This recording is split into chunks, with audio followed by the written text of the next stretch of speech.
Assalamualaikum warahmatullahi wabarakatuh. Nama saya Maulidia Uswa Hovifah, NPM 1811110083 dari kelas C, semester 5, PGMI UIN Raden Intan Lampung. Di sini saya akan menjelaskan tentang ekosistem. Ekosistem adalah suatu sistem ekologi yang memiliki hubungan timbal balik antar makhluk hidup dengan lingkungannya. Komponen ekosistem terbagi menjadi dua, yaitu ekosistem biotik dan abiotik.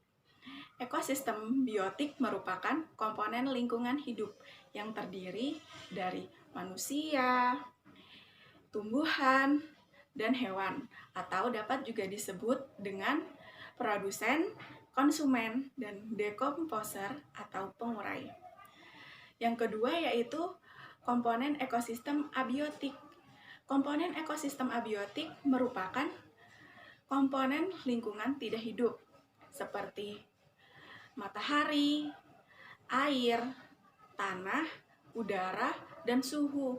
Itu termasuk ke dalam ekosistem abiotik. Yang selanjutnya jenis-jenis ekosistem. Jenis ekosistem terbagi menjadi dua, yaitu ekosistem alamiah dan ekosistem buatan.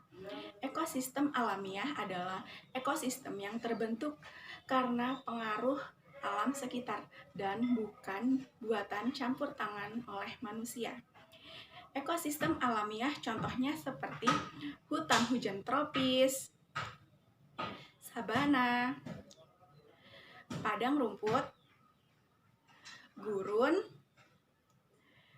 pantai, laut, sungai, danau, dan juga rawa. Sedangkan ekosistem buatan adalah ekosistem yang dibuat oleh manusia, seperti sawah, bendungan, kolam, dan juga waduk. Selanjutnya ada unsur-unsur ekosistem. Unsur ekosistem terbagi menjadi 4, yaitu individu, populasi, komunitas, dan juga habitat. Yang pertama yang akan kita bahas yaitu individu. Individu merupakan makhluk hidup yang berdiri sendiri. Contohnya seekor ikan. Yang kedua yaitu populasi. Populasi adalah kumpulan individu sejenis yang hidup dalam satu habitat. Contohnya seperti sekelompok ikan nila. Yang ketiga yaitu komunitas. Komunitas adalah beberapa macam populasi yang menempati tempat yang sama. Contohnya seperti komunitas kolam.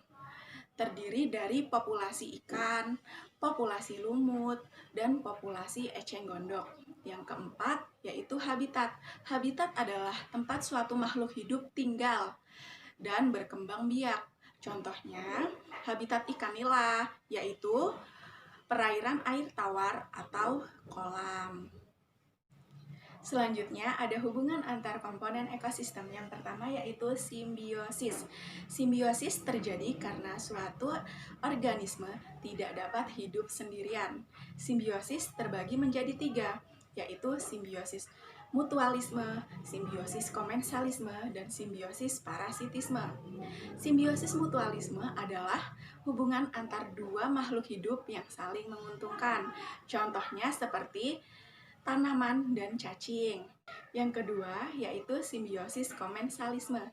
Simbiosis komensalisme yaitu simbiosis di mana salah satu makhluk hidup mendapat keuntungan, sedangkan makhluk hidup lainnya tidak mendapat kerugian. Contohnya seperti ikan kecil-kecil yang berlindung di bawah eceng gondok. Yang ketiga yaitu simbiosis parasitisme. Simbiosis parasitisme adalah simbiosis di mana makhluk hidup satu mendapat keuntungan dan makhluk hidup lainnya mendapat kerugian. Contohnya seperti lumut dan ikan-ikan kecil. Yang kedua yaitu keseimbangan ekosistem. Keseimbangan ekosistem terbagi menjadi yaitu ada rantai makanan dan jaring-jaring makanan. Rantai makanan seperti contoh di samping, ini rantai makanan.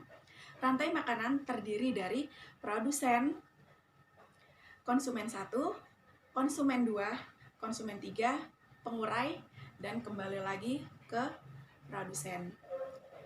Yang selanjutnya ada jaring-jaring makanan seperti contoh di samping. Jaring-jaring makanan adalah hubungan alami dari rantai-rantai makanan dan persaingan antara dimakan atau memakan dalam komunitas ekologi.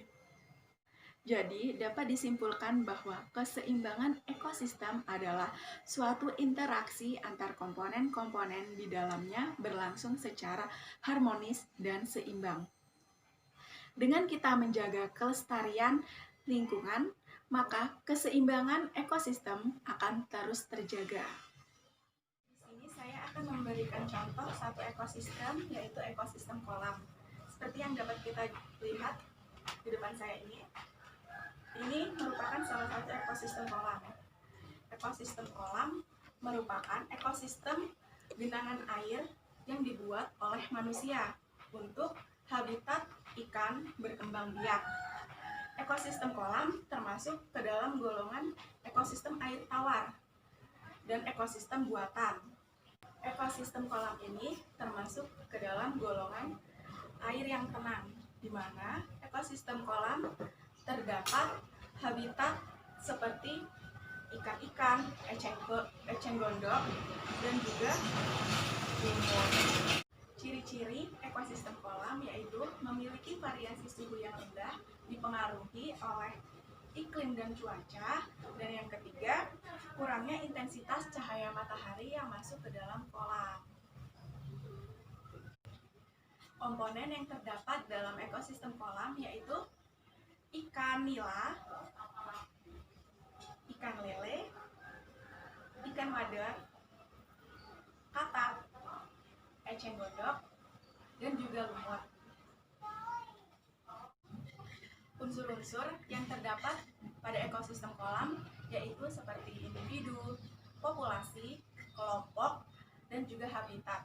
Contoh dari individu dalam ekosistem kolam yaitu seperti seekor ikan. Populasi dari ekosistem kolam seperti sekelompok ikan nila. Contoh dari komunitas yang ada dalam ekosistem kolam seperti populasi ikan, populasi eceng gondok, dan juga populasi lumut. Ekosistem kolam ini termasuk salah satu habitat yang cocok untuk berkembang biak ikan-ikan. Dan simbiosis yang terdapat dalam ekosistem kolam yaitu seperti simbiosis mutualisme, simbiosis komensalisme, dan simbiosis parasitisme. Contoh dari simbiosis mutualisme seperti hubungan antara cacing dan tanaman. Contoh dari simbiosis mutualisme seperti ikan nila yang berteduh di bawah eceng gondok. Dan yang ketiga, simbiosis parasitisme. Contohnya seperti ikan-ikan kecil yang memakan fitoplankton. Jadi, rantai makanan yang terdapat dalam ekosistem kolam yaitu seperti ini, di mana lumut sebagai produsen, ikan-ikan kecil atau ikan wader sebagai konsumen tingkat 1, ikan lele sebagai konsumen tingkat 2, manusia sebagai konsumen tingkat 3, dan jamur sebagai dekomposer atau pengurai. Sekian yang dapat saya sampaikan, kurang dan lebihnya saya mohon maaf. Wassalamualaikum warahmatullahi wabarakatuh.